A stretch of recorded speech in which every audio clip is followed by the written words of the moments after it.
Parrotfish are named for their dentition, which is distinct from other fish. Their numerous teeth are arranged in a tightly packed mosaic on the external surface of their jaw bones, forming a parrot-like beak with which they grasp algae from coral and other rocky substrates.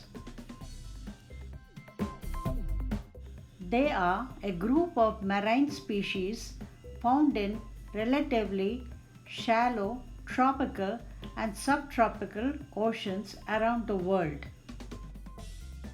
They can grow up to 8 inches and live for over 10 years if kept in good environment and without stress.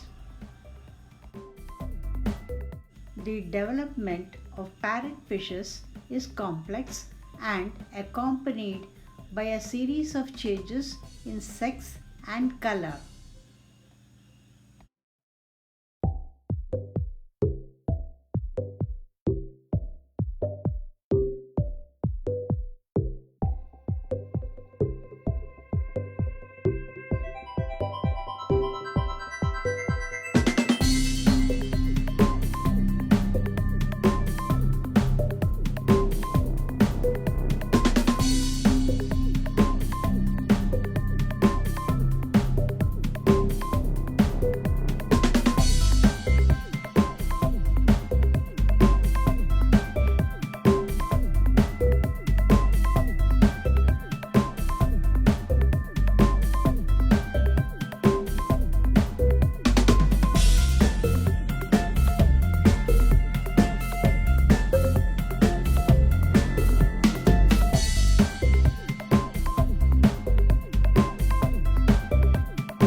Thank you for watching and wish you a good day.